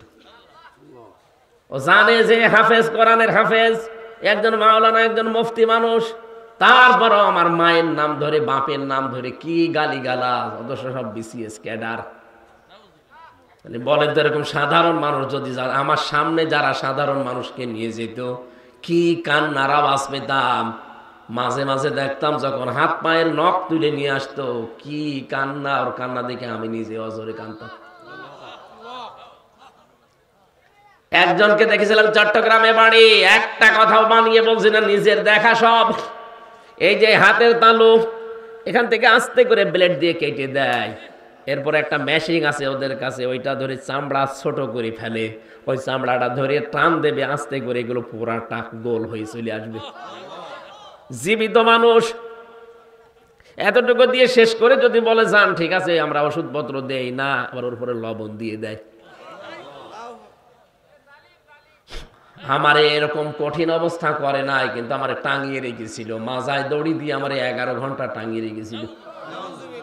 আমার এদিকে চোখ বাঁধা কালো কাপড় দিয়ে, এদিকে পায়ের সাথে ডান্ডা বেড়ি দিয়া, হাত আবার পেছনে ডান্ডা বেড়ি দিয়ে বান্ধা, ওই হ্যান্ডকাপ দিয়ে। নড়াচড়া করবেন ও ছাতা কেটে যাবে। আমার যে কত জায়গায় কেটেছিল আল্লাহ ভালো জানে। 20, 21, 22, 23, 21, 22, 23 পুরা 3টা বছর। ওই সময় দেখেছিলাম যে ওই ছেলেটার চামড়া এখান থেকে, ওর নাম আব্দুল্লাহ, এখান থেকে তুলে আস্তে করে যখন টান দিয়েছে পুরা চামড়া চলে এসেছে। তাও পুরা টানা শুধু এইটুকুর। এত কষ্ট পাচ্ছিল আর এত চিৎকার দিয়ে কাঁদছিল, কিন্তু আওয়াজ তো বাইরে যাবে না, মাটির নিচে। পরবর্তীতে শুনলাম যে শুধু চামড়া তুলেই ছেড়ে দেয়নি, ওর উপরে নাকি লবণ ছিটিয়ে দিয়েছে। লবণ ওই যে মোটা যেটা, ওই মোটা লবণ দিলে কিন্তু অত বেশি যন্ত্রণা হয় না, কিন্তু পাতলা যেটা, মিহি লবণ যেটা মেশিন দিয়ে একেবারে মিহি করে ফেলে, ওই পাতলা লবণটা এরকম ছিটিয়ে দিলে দেখবেন আপনি টকবক করে ফুটবেন। কারণ শাস্তির যত ধরন ওই শয়তানরা সব আগে টেনে নিয়েছে, যে এখানে এখানে মারলে, এখানে এখানে জিনিস দিলে এরা সব চাইতে বেশি কষ্ট পাবে। পা এভাবে ধরে রাখবে একজন শিকল দিয়ে বেঁধে, আপনি তো নড়াতে পারবেন না, তারপর জন্য নড়াচড়া করার জন্য শিকল দিয়ে বেঁধে দেয়। আর সামনে থেকে লোহার মুগুর দিয়ে পিটায়, মুখ বেঁধে আসতো রাতের বেলা। পিটাতে পিটাতে অনেকজনের দেখতাম নিজেই কাহিল হয়ে গেছে। আর কত মারা যায়? আপনি আধা ঘন্টা একাধারে পিঠে এই পায়ের নিচে পিটান, দেখবেন কিছুক্ষণ পরে আপনার চোখ নষ্ট হয়ে গেছে, চোখে দেখতে পাবেন না। এর সাথে এই চোখের একটা কানেকশন আছে। আমি লাব্বাহাতুল লিল বাশারের কথা বলতে যে পর্যন্ত এসেছি, আল্লাহ বলেন এমন এক ঘরে ওরে প্রবেশ করাবো, ঢুকতে দেরি, আগে চামড়া খুলে পোড়াটা বের হতে দেরি হবে না। ও তো একেবারে এতটুকু চামড়া খুলতে এই ঝামেলা, পোড়া চামড়া যদি খুলে যায় কেমন লাগবে দৃশ্য বলেন তো। এর নাম আলিমা, এইটার নাম আলিমা। এই চামড়া পোড়াটা শেষ, এবার নতুন চামড়া আবার লাগাবে। আল্লাহ পাক বলেন আবার ওইভাবে করবো, পোড়াটা খুলবো, আবার নতুন করে লাগাবো। কেন জানো? যেন শাস্তির তীব্রতা বাড়তেই থাকে। একবার পোড়া চামড়া খুলে আবার যদি লাগানো যায়, ওটা যে কত তীব্র যন্ত্রণা বাড়বে, যার লাগাবো সে টের পাবে। সূরা নিসার ভেতরে আল্লাহ আয়াতগুলো দিয়েছেন। রব্বুল আলামিন বলেন, নবীজিকে আমি নিয়ে গেলাম এই মাসের 27 তারিখে, বহু অত্যাচার জুলুম নির্যাতনের ভেতরে। বিশেষ করে তার চাচাটা মারা গেল, তার স্ত্রী খাদিজাতুল কুবরাকে আমি তুলে নিলাম। 2টা বড় বড় ছায়া তার মাথার ওপর থেকে আমি আল্লাহ তুলে নিয়েছি। নবীজি মানুষ তো, এই হিসাবে তিনিও দুর্বল হয়ে পড়লেন। রব্বুল আলামিন তাকে সান্ত্বনার বাণী দিয়ে বললেন, লিনুরিয়াহু মিন আয়াতিনা, আপনাকে আমি নিয়ে আসছি আমার কাছে, আমার নিদর্শন দেখাবো। মেরাজের ঘটনার ভেতরে যে শিক্ষা আছে, আমার ঘটনা বলা উদ্দেশ্য না। ওনাকে নিয়ে গেলেন, আল্লাহ 27টা বছর রাখলেন, বিভিন্ন নিদর্শন দেখালেন, জান্নাত জাহান্নাম, পুলসিরাত, হাউজে কাউসার, যত কিছু আছে, মিজানের পাল্লা সব দেখিয়েছেন।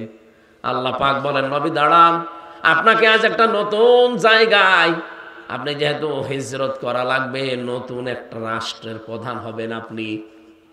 আপনাকে রাষ্ট্রপ্রধান হতে হলে 14টা কাজ পরিবার, সমাজ আর রাষ্ট্রে করতে পারলে রাষ্ট্রটা কল্যাণময় রাষ্ট্র হবে। 1 নম্বরে আমি আল্লাহর ইবাদত দিয়ে আপনি আরম্ভ করবেন, কারণ আমি যেহেতু বানিয়েছি সবাইকে, এটা সবাইকেই বোঝাবেন। কুল তাআলাউ ইলা কালিমাতিন সাওয়াইম বাইনানা ওয়া বাইনাকুম আল্লা না'বুদা ইল্লাল্লাহ ওয়া লা নুশরিকা বিহি শাইআ ওয়া লা ইয়াত্তাখিযা বা'দুনা বা'দান আরবাবাম মিন দুনিল্লাহ ফাইন তাওয়াল্লাউ ফাকুলু আশহাদু বিআন্না মুসলিমুন। সূরা আলে ইমরানের 65 নাম্বার আয়াতের ভেতরে আছে, রব্বুল আলামিন বলেন, আপনি ডাক দেবেন ইহুদি, খ্রিস্টান, মুশরিক যারা আছে, যারা কিতাব পেয়েছে আসমানি, তাদেরকে আপনি ডাক দিয়ে বলেন, আসো আল্লাহর বান্দারা, আমরা 3টা কথার উপরে একমত হই। 1 নম্বরে আমরা আজকে থেকে আল্লাহ বাদে আর কারো ইবাদত করব না। ইহুদিদের দিকে তাকান, তারা আল্লাহ একজন আছে এ কথা বিশ্বাস করে। খ্রিস্টানদের দিকে তাকান, তারা আল্লাহ একজন আছে এ কথা বিশ্বাস করে। আমি মুসলমানের চাইতে ইহুদির অনেক মেয়েকে দেখেছি বাইরের রাষ্ট্রে, তারা এত বেশি পর্দা মেনটেন করে। বাইরের দেশগুলোতে যখন যায়, সিঙ্গাপুর, মালয়েশিয়া, থাইল্যান্ড, এই সমস্ত জায়গায় যারা ইহুদি আছে, বিশেষ করে ইহুদিদের আমি দেখেছি তাদের বউ খাস পর্দা করে, এমনকি হাত মোজা, পা মোজা পরা, সামনে আবার ওই যে দেওয়া, জিলবাব দেওয়া, 3-4টা ছেলে মেয়ে চারপাশে, এত পর্দা মেনটেন করে। লোকটা ওর পাশে যে স্বামী বসে আছে, স্বামীর এত বড় বড় দাড়ি, মাথায় পাগড়ি বাঁধা, এত বড় জুব্বা গায়ে আমার মতো, দেখলে মনে হবে একেবারে কোনো আলেম হবে, অথচ ইহুদি। আল্লাহ একজন আছে ওরাও বিশ্বাস করে, কারণ ওরা ইসলামী, ওদের উপরে যে তাওরাত নাজিল হয়েছে ওইটা ওরা বিশ্বাস করে। পরবর্তীতে ওই যে পরিবর্তন হয়েছে এইটা ওরা মানতে চায় না, বলে না যা হয়েছে এইটাই। অথচ ওর ভেতরে ওরা নিজেদের মন মতো করে সাজিয়ে নিয়েছে। ইনজিলের ভেতরে ওরা সাজিয়েছে নিজের মন মতো করে। কোরআনটা সাজাতে পারে না, এই কারণের দায়িত্ব সরাসরি নিয়েছে কে? আল্লাহ রাব্বুল আলামিন বলেন, ওদেরকে ডাক দিয়ে বলেন যে আল্লাহ বাদে কারো ইবাদত করা যাবে না, আমরা আল্লাহর সাথে কাউকে শরীক করব না, আল্লাহ বাদে আমরা কাউকে একে অপরকে রব বলে মানব না। যদি এই 3টা বিষয়ের উপর একমত হতে পারেন তাহলে সাথে নিয়ে কাজ করবেন। যদি এর উপরও তারা মুখ ফিরিয়ে চলে যায় যে না আপনাকে মানি না, ফাইন তাওয়াল্লাউ ফাকুলু শাহাদু বিআন্না মুসলিমুন, তাহলে আপনি ঘোষণা দেন যে না আমি মুসলমান, তোমাদের সাথে আমিও আর নেই। ডক্টর মোহাম্মদ ইউনূস দায়িত্বে যেহেতু আছেন, আপনি একজন মুসলমান, কি এই দেশে 18 কোটি মানুষ, আমরা 96% আমরা মুসলিম, বাকি অন্যান্য জাতি আছে মাত্র 4%।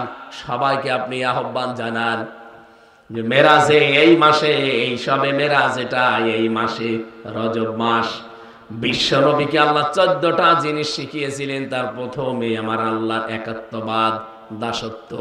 ওয়াকাদা রাব্বুকা আল্লা তা'বুদু ইল্লা ইয়্যাহু ওয়া বিল ওয়ালিদাইনি ইহসানা। রব্বুল আলামিন বলেন, নবী আমি ফয়সালা দিয়ে দিলাম, আমি সিদ্ধান্ত নিয়ে নিয়েছি, আমি রায় দিয়েছি। কজা মানে রায় দেওয়া, আমি সিদ্ধান্ত নিয়ে ফেলেছি, রায় দিয়েছি যে আমি আল্লাহ ছাড়া কারো দাসত্ব করা যাবে না, ইবাদত করা যাবে না, এটা সবাইকে জানিয়ে দেবেন দেশেছে। ওয়াবিল ওয়ালিদাইনি ইহসানা, পিতামাতা যাদের আছে তাদের সাথে ভালো ব্যবহার করা লাগবে। ও বাংলার মুসলমানেরা, আল্লাহর আইন মানা এখানে আয়াত অনুযায়ী ফরজ। আল্লাহর আইন মানা কি বলেন তো? আরো জোরে আরেকবার বলেন। মা বাবার আইন মানা কি? না না, মাঝখানে ও আছে খেলা করার জন্য। আপনি আলেম, একজন আলেম আপনি, না কোরআন শরীফ বুঝে পড়া লাগবে। সাধারণ মানুষ বললে নাই মেনে নিতাম, আপনি আলেম না, আরো চিন্তা ভাবনা করে পড়বেন। এইটা দেখেন তো 23 নাম্বার আয়াত সূরা বনী ইসরাইলের, ওয়াবিল ওয়ালিদাইনি ইহসানা। আল্লাহর আইন মানার আগে আপনি ওয়া পাবেন না, আল্লাহর আইন মানতে হবে কোনো প্রশ্ন ছাড়া। কিন্তু মা বাবার আইন মানা ফরজ না, মা বাবার সেবা করা ফরজ। কথা বুঝতেছেন? মা বাবার সেবা করা কি? মা বাবার আইন মানা। পৃথিবীতে শুধু একজনের আইন মানা ফরজ, আলালাহুল খালক ওয়াল আমর। সূরা আরাফের 54 নম্বর আয়াতের মাঝের অংশে আছে, আল্লাহ বলেন সৃষ্টি আমার, আইনও চলবে আমার। ইনিল হুকমু ইল্লা লিল্লাহ। সূরা ইউসুফের 40 নম্বর আয়াতের মাঝের অংশে আছে, আইন চলবে শুধুমাত্র কার? আল্লাহ। এই জন্য আইন আল্লাহর মানা ফরজ, মা বাবার আইন মানা ফরজ না, তাদের সেবা করা ফরজ। এখান থেকে কি মাসলা পেলেন আপনি? পৃথিবীতে আল্লাহর পরে আমরা জানি যে মা বাবার স্থান, সেই মা বাবার আইন মানা যদি ফরজ না হয়, কোন মহারতি আছে যার আইন মানা লাগবে? এই জন্য আল্লাহর আইন বাদ দিয়ে পৃথিবীতে যারা অন্য কারো আইন প্রতিষ্ঠা করতে চান, আপনি আল্লাহর সাথে শিরিক করছেন।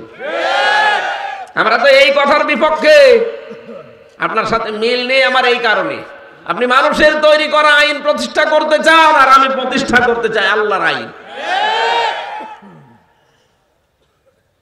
পৃথিবীর যত নবীকে আল্লাহ পাঠিয়েছেন মাত্র 2 জন নবী বাদ দিয়ে আল্লাহর এই আইনের পক্ষে কথা বলার কারণে প্রত্যেকটা নবীকে লাঞ্ছিত হতে হয়েছে। এমনকি দেশ ছাড়া লেগেছে, করার দিয়ে অনেকে চিরে ফেলেছে। কথা বলছে না কেন? আজ যদি কেউ আল্লাহর আইনের পক্ষে কথা বলে তারও জীবনে এরকম নবীদের মতো কিছু নেমে আসতে পারে না? পারে না।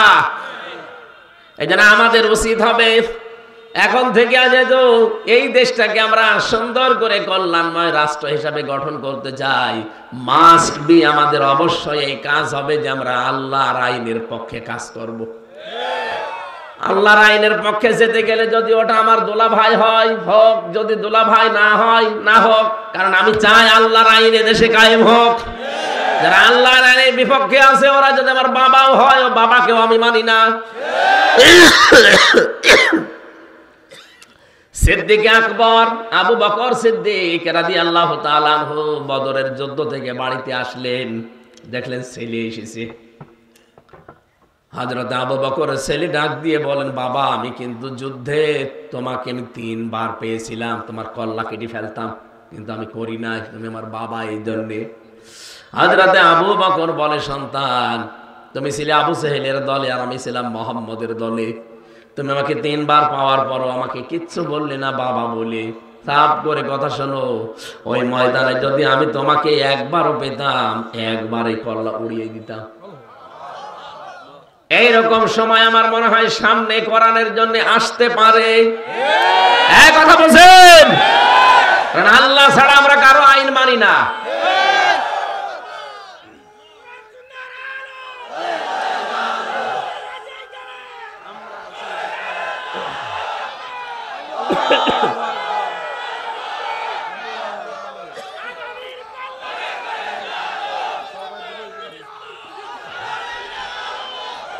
আমার ভাইরা, রব্বুল আলামিন এবার জানিয়েছেন আল্লাহর পরে যেহেতু পৃথিবীতে মানুষের জন্য সবচাইতে বেশি কষ্ট স্বীকার করে তার মা আর বাবা। বিজ্ঞান এখন প্রমাণ করছে আমাকে দুনিয়ায় নিয়ে আসতে গিয়ে, এই পৃথিবীর মুখ দেখাতে গিয়ে আমার মা 57 ইউনিট কষ্ট সহ্য করেছে। অথচ যত শক্তিশালী পুরুষ হোক, সর্বোচ্চ 45 ইউনিট কষ্ট যদি কাউকে দিতে পারেন ও মরে যাবে, ওকে বাঁচাতে পারবেন না। কত? 45 ইউনিটের বেশি মানুষ কষ্ট সহ্য করতে পারে না। কিন্তু যদি কেউ 57 ইউনিট কষ্ট সহ্য করে আমার দুনিয়ায় মুখ দেখিয়েছে, তিনি আমার মা। এই জন্য অবিল ওয়ালিদাইনি ইহসানা, ভালো ব্যবহার করা লাগবে মায়ের সাথে আগে। নবীজিকে সাহাবী প্রশ্ন করলেন, ভালো ব্যবহার পাওয়ার হকদার কে? নবীজি বললেন মা, এরপরে মা, এরপরে মা, এরপরে বাবা। কোন হাদিসে পেয়েছি 4 বার নবী মায়ের নাম বললে 5ম বার বাবার নাম বলেছেন। এই জন্য আমাদের উচিত হবে, আজ হাজারো জেলাতে দেখতে পাচ্ছি আমরা, কুমিল্লাতেও দেখছি বৃদ্ধাশ্রম বানাচ্ছে অনেকে, অথচ বৃদ্ধাশ্রম বানানো জায়েজ নেই, হারাম। একটা সন্তান তার মা বাবাকে সাথে রাখবে না, বৃদ্ধাশ্রমে পাঠিয়ে দেবে, তো এরকম সন্তান জন্ম না দেওয়াই ভালো ছিল। কয়েকদিন আগে নীলফামারী গিয়েছিলাম, নীলফামারী জেলা কিশোরগঞ্জ থানা, একটা বৃদ্ধাশ্রমে আমাকে নিয়ে গেল দেখার জন্যে। যে দেখি এইদিকে 25 জন, এইদিকে 25 জন বসে আছে বার বাবা। ওদের চোখের দিকে তাকিয়ে দেখতে পেয়েছি ওরা ছল করে কাঁদছে। প্রত্যেকটা মার বাবার দিকে তাকিয়ে আমার মনে হচ্ছে ওরা সন্তানের জন্য বরদোয়া দিচ্ছে। আরে ভাই, ওদেরও তো আমার মতো ছেলে আছে। 2 জনের সাথে কথা বললাম, একজন বলছে আমার ছেলে ডিসি, আর একজন বলছে আমার ছেলে আমেরিকায় থাকে। কিন্তু আজ আমি বৃদ্ধাশ্রমে এই কারণে আমার বৌমা আমাকে মেনে নিতে পারে না, সহ্য করতে পারে না। শুধুমাত্র ওই বৃদ্ধাশ্রমের মার বাবা এরা না, এখানে বহু মানুষ আছে যাদের বৌমা তাদেরকে সহ্যই করতে পারে না।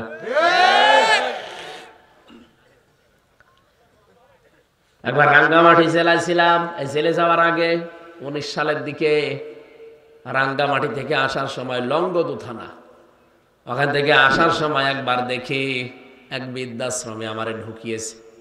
যে দেখি এক কলেজের প্রফেসর হাও মাও করে কাঁদছে মায়ের পা ধরে। কি হয়েছে ভাই, আপনি কি করেন? বলে আমি কলেজের একজন অধ্যাপক, প্রফেসর। আমার মাকে আমি আজ 3 মাস আগে এখানে রেখে গেছি। মা আমারে বলছে, বাবা আমি যখন মারা যাব তখন তুই এই মাথার উপরে যে ফ্যান আছে এই ফ্যানটা ঘুরিয়ে পাল্টিয়ে নতুন ফ্যান লাগাবি। মা বলছে, আব্বা। ছেলে বলছে, মা তুমি তো মরিয়ে যাবে কদিন পরে, আমার ফ্যান আমি নতুন করে পাল্টিয়ে দেব কেন? মা বলে, আমি দেখলাম এই 3 মাসে এদের বারবার বলার পরও ফ্যান এরা পাল্টিয়ে দেয় না। আমার তো মন ডেকে বলছে, তুই আমার সাথে যা করলি কিছুদিন পরে তোর ছেলে তাই করবে। তোরা তো বৃদ্ধাশ্রমে রেখে গেল বলে তোর তো আর ফ্যান ছাড়া ঘুম হয় না, কারণ ছোটবেলা থেকে আমি তোরে বাতাস দিয়ে দিয়ে ঘুম পাড়াতাম। তোরা যখন রেখে যাবে তখন তো তোর ঘুম আসবে না, তোর কষ্ট হবে। আগে থেকেই তোর আমি সতর্ক করলাম। হঠাৎ দেখলাম ওর মা ওর হাতের ওপরে মরে গেল। হাও মাও করে কেঁদে বলছে, হুজুরের দোষ শুধু আমার একা নয়, দোষ আমার বউর। 3 মাস আগে থেকে আমার বউ আমাকে বলছে, বুড়ি বাড়ি থাকলে আমি তোমার ভাত খাবো না। আমার 2টা ছেলে আছে, তাদের মুখের দিকে তাকিয়ে আমি কিছু বলতেও পারি না। বাধ্য হয়ে এখানে রেখে গিয়েছিলাম তারে। শেষ পর্যন্ত আজকে মা আমার মারা গেল, দুনিয়ায় এখন নাম ধরে ডাকার মতো আমার আর কেউ নেই।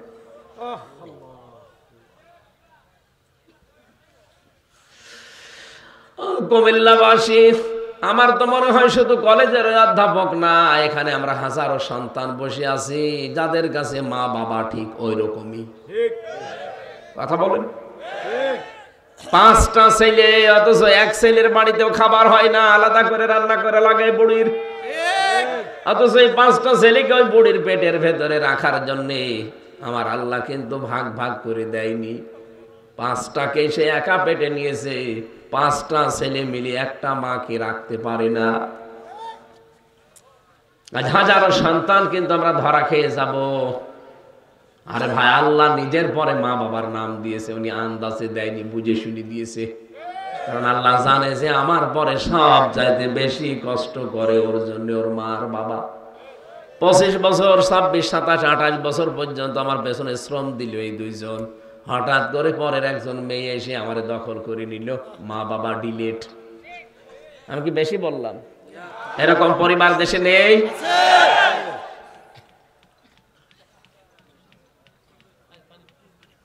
কি উপর থেকে কি পানি পড়ছে নাকি? এই কোরআন শরীফ ভিজে যাবে, এটা সরান সরান সরান। ওরে আল্লাহ রে, কি জোরে পড়ে। মনে হচ্ছে বৃষ্টি হচ্ছে। ওরে 1 ঘন্টা 20 মিনিট হয়ে গেছে, আমরা কি শেষ করে দেব? আরে ভাই, আমি তো অসুস্থ, এইভাবে হয় না। আমরা এমনি এই পয়েন্টগুলো বলে আমি আর তাফসীর করতে পারছি না। 2-3 নম্বরে আছে নিকট আত্মীয় স্বজনের হক আদায় করা লাগবে। 4 নম্বরে এতিম মিসকিন যারা, এদের যে হকগুলো আছে এটা আদায় করা লাগবে। এটা সব রাষ্ট্রের ব্যাপার। রাষ্ট্রে যতদিন ইসলাম কায়েম না হয় ততদিন আমাদের ব্যাপার। 5 নম্বরে অপচয় করা যাবে না। 6 নম্বরে মধ্যম পন্থা অবলম্বন করা লাগবে। 7 নম্বরে সন্তান হত্যা করা যাবে না। 8 নম্বরে জেনা ব্যভিচারের ধারে কাছে যাওয়া যাবে না। 9 নম্বরে অন্যায় ভাবে মানুষ হত্যা করা যাবে না, যেটা এই 24 সালে বেশি হয়ে গেল। 10 নম্বরে এতিমের হক আদায় করা লাগবে। 11 নম্বরে ওজন ঠিক মতো দেওয়া লাগবে। 12 নম্বরে যে বিষয়ে জ্ঞান নেই কথা বলা যাবে না। বাংলাদেশে এইটা বেশি বলে। এই যে মির্জা ফখরুল সাহেব বললেন যে কোরআনে রাজনীতি নেই, আপনি জানেন কোরআনে রাজনীতি আছে কিনা? 918 জায়গায় রাজনীতি করা লাগবে কোরআন দিয়ে কথা আছে। আপনি তো কোরআন শরীফের সূরা ফাতিহা ঠিক মতো পড়তে পারবেন না, তা আপনি এই ফতোয়া দেন কেন? যেটা জানেন না মুখ খুলবেন না। যদি মেরাজের এই 14টা শিক্ষা আছে, 12 নম্বর শিক্ষাটা বাংলাদেশে একেবারে রাষ্ট্রীয়ভাবে কায়েম হবে। যে যে বিষয়ে জানে না সে মুখ খুলবে না, কথা বলবে না। মুখ খুললে কথা বললে তার খবর আছে। 13 নম্বরে দাম্ভিকতা পরিহার করা লাগবে। 14 নম্বরে জিজ্ঞাসাবাদ করা হবে নাক, কান আর অন্তঃকরণকে। এই জন্য কথা বলার আগে চিন্তা ভাবনা করবেন, কিয়ামতে কিন্তু প্রত্যেকটা জিনিস জিজ্ঞাসিত হবে। আপনারা যারা লেখাপড়ায় অভ্যস্ত, আমি জেলখানায় বসে বসে অনেক কষ্ট করে কয়েকটা বইয়ের লিখেছিলাম, পারিবারিক জীবনে যে দাম্পত্য কলহ এবং তার সমাধান কি। আমরা নিজেরাও এর ভুক্তভোগী, এই জন্য বাস্তবতার নিরিখে লিখেছি। ওখানে দেখলাম 100 জনের প্রায় 60 জন জেল খাটতেছে পারিবারিক জীবনের কারণে। এই গাড়িতে বইটা আছে, যাওয়ার সময় বাড়িতে নিয়ে যাবেন, মসজিদের পশ্চিমে। ওখান থেকে নিয়ে যাওয়ার সময় নিজের মেয়েকে পড়াবেন, বউকে পড়াবেন। আর মেয়েরা যদি পারেন আপনার ছেলেকে নাতিকে পাঠিয়ে দেন, তারা আপনার স্বামীকে ছেলেকে 2 জনের জন্যই লিখেছি। অনেকগুলো 8টা বই আছে, যে কয়টা পারেন নিয়ে যান। আল্লাহুম্মা আমিন। লা ইলাহা ইল্লা আনতা সুবহানাকা ইন্নী কুনতু মিনাজ জালিমিন। আল্লাহ তাআলা অসুস্থ শরীর নিয়ে ডাক্তারে বারবার আমার নিষেধ করছে, কথা বলা যাবে না, আপনি হাসপাতালের বেডে ভর্তি হন। তোমার বান্দাদের এই মাহফিলগুলো 1টা বছর আগে নেওয়া, না গেলেও এরা মানুষের কাছে জবাবদিহি করা লাগবে, এই জন্য জোর করে হলেও আশা লাগছে। জেলখানা মুক্ত জীবনে যখন ফিরিয়ে দিয়েছো আল্লাহ, আমার শরীরটাকেও তুমি ভিক্ষা দাও, আমার কণ্ঠটাকেও ভিক্ষা দাও, আমার নিজের জন্য না, তোমার এই বান্দা বান্দীদের জন্য ভিক্ষা দাও। এখনো কতগুলো অনুষ্ঠান নেওয়া আছে, না গেলে কালকেই তারা মানুষের কাছে কথা শুনবে, তাদেরকে মানুষ বাটপার বলবে, প্রতারক বলবে, চিটার বলবে। এত কষ্ট করার পরে পরিবারের বাধা উপেক্ষা করে আমার মা বাবাও রাজি না, আমার স্ত্রী পুত্র কেউ রাজি না, বলে না তোমার যাওয়ার দরকার নেই। সবাইকে উপেক্ষা করে আমি চলে আসি কোরআনের কথাগুলো সহজ সরল ভাষায় বলার জন্য, কিন্তু আমার শরীর ভালো না। আল্লাহ, আমি তোমার কাছে এই মুসাফির অবস্থায়, অসুস্থ অবস্থায় দোয়া করছি, আমার শরীরটা আগের অবস্থায় ফিরিয়ে দাও। যতগুলো রোগ এই জেলখানায় যাওয়ার পরে হয়েছে, বিশেষ করে ডায়াবেটিস, আল্লাহ তুমি আমাকে আবার আগের অবস্থায় স্বাভাবিক বানিয়ে দাও, আমার কণ্ঠটা ফিরিয়ে দাও। অনেকে হয়তো না বুঝে মন্তব্য করে যে দাওয়াত নেওয়া কি দরকার। আল্লাহ, এগুলো তো 1 বছর আগে নেওয়া, এখন তো কেটে দিতেও পারি না, সব হয়ে গেছে এদের। বাধ্য হয়ে আসা লাগে, তুমি তো জানো আমার মনের খবর। আল্লাহ, মেহেরবানি করে তুমি আমার কণ্ঠটাও ভিক্ষা দাও। শান্তি, স্বস্তি, নিরাপত্তা, কল্যাণময় রাষ্ট্র তৈরি করার জন্য নবীকে আল্লাহ তুমি যে শিক্ষাগুলো দিয়েছিলে, আমাদের দেশে যারা আছে দায়িত্বে, তাদেরকে এই শিক্ষাগুলো দিয়ে দাও। যত মানুষ এই মাহফিলের জন্য শ্রম দিয়েছে, ইঞ্জিনিয়ার শরীফুল ইসলাম ভাই সহ, সোহাগ ভাই সহ, নাম না জানা কত মানুষ এই কোরআনের অনুষ্ঠানে শ্রম দিল, কোরআনের জন্য যারা এত কষ্ট করেছে, আল্লাহ এদের জীবনের কষ্টগুলো দূর করে দাও। আমাদেরকে তুমি শেফায়ে কামেলা আজেলা দাও। এলাকায় মাটির নিচে যারা ঘুমিয়ে আছে, কোরআনের ইজ্জতে এদেরকে ক্ষমা করে দাও। আগামীর দেশটা তুমি কোরআনের হাতে তুলে দিও আল্লাহ রাব্বুল আলামিন। কত আলেম এখানে বসে আছে, এই আলেমদেরকে তুমি হযরত উসমানের মতো বানিয়ে দাও, মুরব্বিদেরকে আবু বকরের মতো কবুল করো, মা বোনদেরকে তুমি ফাতেমাতুজ জাহরার মতো বানিয়ে দাও। আগামীতে অনুষ্ঠানটা কোরআনের জন্য আরো বড় আকারে কবুল করে নিও। আমার সফরউদ্দিন চাচার মাধ্যমে মাহফিলটা নেওয়া, আল্লাহ আমার চাচার মা বাবাকেও মাফ করে দাও। মরণ আসলেই যেন বলতে পারি লা ইলাহা ইল্লাল্লাহ মুহাম্মাদুর রাসূলুল্লাহ। আসসালামু আলাইকুম ওয়া রাহমাতুল্লাহ। ওই যে গাড়ি আছে ওখানে, সাদা গাড়ি, ওখান থেকে নিয়ে যান। হ্যাঁ, মসজিদের পশ্চিম দিয়ে এই কবরস্থানে গেটে গাড়িটা হুজুর